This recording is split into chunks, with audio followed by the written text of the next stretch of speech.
तो हम लोग पढ़ने जा रहे हैं present perfect tense, present perfect continuous tense. सबसे पहले पढ़ा था सिंपल प्रेजेंट टेंस या प्रेजेंट इंडेफिनिट, दूसरे नंबर पे प्रेजेंट कॉन्टिन्यूअस, तीसरे नंबर पे प्रेजेंट परफेक्ट और चौथे नंबर पे प्रेजेंट परफेक्ट कॉन्टिन्यूअस, यानी परफेक्ट कॉन्टिन्यूअस मिला दिया, ठीक है। लेकिन है किसमें? प्रेजेंट में। तो इसमें ये इसका ये मतलब होता है, ये चीज़ ये एक्सप्रेस करती है या ये टेंस ये बताता है कोई काम जो है पास्ट में स्टार्ट हुआ था, यानी कि बहुत थोड़ी देर पहले या कुछ देर पहले, 2 घंटे पहले स्टार्ट हुआ था और अभी भी चल रहा है। तो इस तरह की चीज़ों को बोलने में, इंग्लिश में बोलने के लिए इस तरह का, इस टेंस का इस्तेमाल करते हैं, इनके रूल्स का।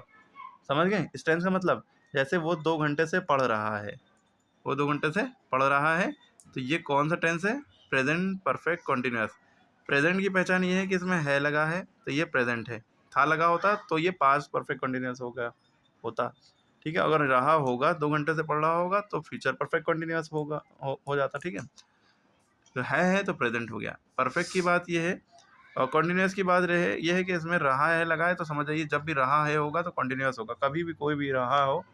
लेकिन प्रेजेंट कॉन्टिन्यूअस में भी यही होता है, रहा है, लेकिन अगर इसमें टाइम दिया है 2 घंटे से, तब ये समझ जाइए कि ये परफेक्ट कॉन्टिन्यूअस है, प्रेजेंट परफेक्ट कॉन्टिन्यूअस। ठीक है से बचाना प्रेजेंट, रहा से बचाना कॉन्टिन्यूअस और टाइम से बचाना परफेक्ट कॉन्टिन्यूअस। ठीक है, अब आपको इसको करना कैसे होता है, इंग्लिश में कैसे बदलना होता है। जैसे ये पॉजिटिव सेंटेंस लिखा है, वो 2 घंटे से पढ़ रहा है, इसकी इंग्लिश कैसे बनेगी? अच्छा, परफेक्ट कॉन्टिन्यूअस में मतलब बचपन से, 10 साल से, 2 घंटे से, 2020 से, 3 बजे से कोई भी काम कर रहा है, ये सब प्रेजेंट परफेक्ट कॉन्टिन्यूअस कहलाता है। ठीक है, अब वो 2 घंटे से पढ़ रहा है, तो इसकी इंग्लिश होगी ही, इंग्लिश हो गई ही। आप सोच रहे होंगे सर रहा रहे हैं कॉन्टिन्यूअस में होता है, इसमें इज एम आर लगता है, लेकिन परफेक्ट कॉन्टिन्यूअस में हैज़ या हैव में से एक चीज़ लगती है, तो ही के साथ क्या लगता है?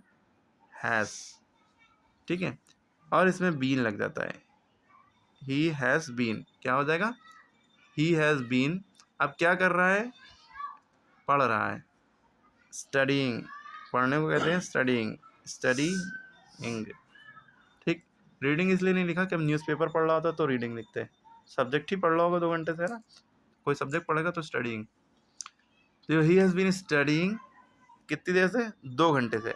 अब 2 घंटे से कौन से 2 घंटे? 2 से 4 वाले, 4 से 6 वाले, या 10 से 12 वाले, ये नहीं पता ना, कोई निश्चित या श्योरिटी नहीं है टाइम की। तो यहाँ पे फॉर लगेगा। ठीक है, क्या लगेगा? फॉर। फॉर कितनी देर से? 2 आवर्स, 2 आवर्स। क्लियर होगी बात? अगर यहाँ पे होता वो 2 बजे से पढ़ रहा है, तो he has been studying since 2 o'clock हो जाता है। 2 बजे से, जब भी बजे लिखा होगा, जैसे यहाँ 3 बजे से लिखा है, वो 3 बजे से पढ़ रहा है, तो he has been studying since. तो मेन मसला इसमें ये इस चीज़ का होता है, किसका होता है? सिंस या फॉर का। किसका होता है? सिंस या फॉर का। क्लियर होगी बात? तो सिंस उस टाइम के लिए लगता है जो रिपीट ना हो डेली बेसिस पे, या एक श्योर टाइम बताया जाए। बजे लिखा हो 2 बजे, 3 बजे, अब हम कहेंगे सर वो तो रिपीट होता है 12 घंटे के बाद।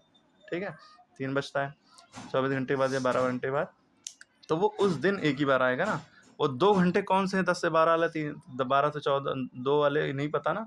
इस तरह के टाइम में फॉर लगता है। ठीक है, चाइल्डहुड है, बचपन से, तो सिंस लगेगा। 2020 अब दोबारा वापस नहीं आएगा तो सिंस लगेगा।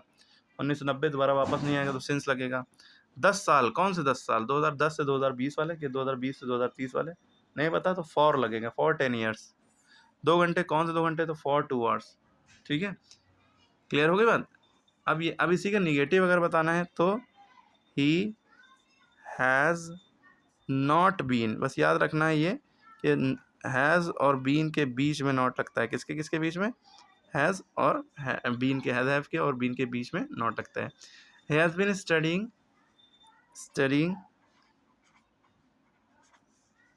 फॉर 2 आवर्स है, तो फॉर 2 आवर्स। ठीक है, इंटेरोगेटिव होता तो ये हेल्पिंग वर्ब जो है, बस ये पहले आ जाता है सब्जेक्ट से।